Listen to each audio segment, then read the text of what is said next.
अस्सलाम वालेकुम दोस्तों, गुलाम हैदर खोखर। उम्मीद करता हूँ कि आप खैरियत से होंगे। आज मैं आप लोगों के साथ बेसिकली तो मेरा आज मूड ये था कि मैं आप लोगों के साथ इस वीडियो में जो कराची में एक दहशतगर्दी का इतना बड़ा वाक़या हुआ है, पुलिस ऑफिस पे जो हमला हुआ था उस पे बात करनी थी। लेकिन क्योंकि मुल्क के अंदर सियासी माहौल इतना कशीदगी इख्तियार कर गया है कि हुकूमत अपोजिशन एक दूसरे के ऊपर जो इल्ज़ाम तराशी फिर वीडियोज़ लीक का जो मामलात हो रहा है कि आए रोज़ चीज़ें किसी न किसी हवाले से शक्ल में वो मंजर आम पे आ रही हैं। तो एक ऐसी फिजा कायम हो चुकी, बल्कि एक उसको हम कहते हैं ऐसी आग लगी हुई है, जैसे उस आग को थमने के बजाय, उसको ख़त्म करने के बजाय मज़ीद उसके ऊपर जैसे वो तेल छिड़का जा रहा है कि और आग जो है ना भड़क उठे। आज मरियम नवाज ने जो रावलपिंडी में अपने पार्टी कारकुनों को जलसा कहें, उनका कन्वेंशन कहें, वहाँ पर उसने खिताब करते हुए उसने कहा है कि मुल्क को गैर जानिबदार जजेस की और ईमानदार जजेस की ज़रूरत है, न कि इमरान जानिबदार जजेस होने चाहिए। बिल्कुल मैं मरियम नवाज से इस बात पे इत्तेफाक करता हूँ कि मुल्क में गैर जानिबदार जजेस होने चाहिए। और ये 22 करोड़ अवाम की भी यही ख्वाहिश होती है कि जजेस को इंडिपेंडेंट होना चाहिए, न कि किसी की पार्टी बन जाए या किसी के प्रेशर में आके जो है ना फैसले करें। यहाँ पे मैं मरियम नवाज से कुछ चंद सवालात भी करना चाह रहा हूँ और उसको कुछ चीज़ें याद दिलाना चाह रहा हूँ कि आज तो आपको ये जजेस के हवाले से ईमानदारी जजेस की भी बात कर रही हैं, गैर जानिबदार जजेस की भी बात कर रही हैं। मैं आपको उतना लंबा पीछे कोई 50 साल पीछे आपको नहीं लेके जा रहा हूँ, न कोई आपके एक याददाश्त आपको दिलाना चाह रहा हूँ कि मरियम नवाज पहले तो अपने फैमिली के अंदर अपने वालिद नवाज शरीफ, चाचा शहबाज शरीफ से ये सवाल करे कि 1997 में जब नवाज शरीफ दूसरी मरतबा वजीर आज़म बने थे, तो एक वीडियो उस वक्त जो न ऑडियो ऑडियो वीडियो जो वायरल हुई थी, उसमें किस तरह शहबाज शरीफ जस्टिस मलक कयूम, अब मलक कयूम इस दुनिया में नहीं रहे, वो वफात पा गए हैं, 2 दिन पहले वफात पा गए हैं। उसको किस तरह शहबाज शरीफ नवाज शरीफ का पैगाम दे रहा है कि मोहतरमा बेनज़ीर भुट्टो और आसिफ जरदारी को सज़ा दी जाए, नाअहल करार दिया जाए। जस्टिस मलक कयूम उसको ये कहता है कि ये सज़ा बनती नहीं है जितनी आप करें, तो शहबाज शरीफ उसको मज़ीद प्रेशर में डाल के ये कहता है कि नहीं, ये भाई का हुक्म है, बड़े भाई का हुक्म है कि इनको सज़ा दे दो ताकि सियासत से मियाँ बीवी आउट हो जाए। एक तो ये बात है। दूसरी बात है कि उसी साल में 97 में किस तरह नवाज लीग के कारकुन पंजाब हाउस इस्लामाबाद में इकट्ठे हुए थे, सुप्रीम कोर्ट पे हमला किया। उस वक्त के चीफ जस्टिस सैयद सजाद अली शाह को कोर्ट रूम से उठा के बाहर फेंका। वो कौन थे? नवाज लीग के कारकुन थे और वजीर आज़म नवाज शरीफ थे, वो इस्लामाबाद में मौजूद थे।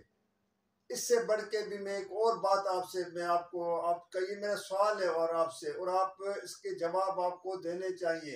ये आंखें बंद नहीं करनी चाहिए कि आप दूसरों के ऊपर बातें करें, बिल्कुल आपको राइट बनता है, लेकिन कौम, ये 22 करोड़ अवाम भी जानना चाहते हैं कि आप लोगों का माजी क्या है। रफ़ीक तारड़ उस वक्त किस जजों के पास सरकारी जहाज में बैठ के ब्रीफ केस लेके गया, सुप्रीम कोर्ट के सईद जमा सिद्दीकी और बाकी जजेस को किस तरह उनको कायल किया गया, ताकि उन लोगों ने अपने उस वक्त सुप्रीम कोर्ट के चीफ जस्टिस सैयद सजाद अली शाह को सुप्रीम कोर्ट से निकाल दिया, अपने जजों ने निकाल दिया क्या ये बातें ढकी छुपी हैं? इससे भी मैं आपको एक इम्पॉर्टेंट बात बताना दोस्तों चाह रहा हूँ, और ये भी मरियम नवाज से भी एक सवाल है कि 1990 जब उस वक्त IGI बनी थी, नवाज शरीफ पंजाब के चीफ मिनिस्टर से हट चुके थे, मोहतरमा बेनजीर भुट्टो की हुकूमत ख़त्म हो चुकी थी, तो उस वक्त हेलीकॉप्टरों में से मोहतरमा बेनजीर भुट्टो, बेगम नुसरत भुट्टो की एक जाली तस्वीरें बना के और उनको बदनाम करने के लिए किसने फेंकी थी? उस मुहिम का किरदार कुशी का कौन मास्टरमाइंड था? नवाज शरीफ था, नवाज लीग थी। क्या ये बातें सब आप भूल गई हैं और अब आप जो है ना इस वक्त कह रही हैं? हम नहीं कह रहे हैं कि जजेस को तो बिल्कुल, जो अगर जज अपने अपने ओथ के साथ जैसे वफादारी नहीं करता है तो उसको रहने का हक नहीं है। जजेस होते ही गैर जानबदार। अब यहाँ पे रोजाना बातें आती है, PTI वाले तो नून के ऊपर प्रेशर, वो इल्जाम लगाते हैं कि ये जजेस के ऊपर प्रेशर डाल रहे हैं ताकि वो जो है ना फैसले PTI के हक में न करें। नून वाले आप लोग ये इल्जाम लगाते हैं कि वो जजेस जो है ना वो PTI के हमदर्द बने हुए हैं। ये कौम, इस कौम को आप लोगों ने जिस उस पे के रास्ते पे लगाया हुआ है कि अपने ज़ाती मफादात के लिए, जब आप को चाहिए कि एक दूसरे पर इल्ज़ाम लगाते हैं, फिर जब आपके मफादात एक हो जाते हैं, अब जैसे पीपल्स पार्टी और नवाज लीग के मफादात एक हो गए, तो आज पीपल्स पार्टी और नवाज लीग गले मिल के बैठे हुए इक़्तिदार में, शहबाज हुकूमत का हिस्सा हैं दोनों पार्टियां।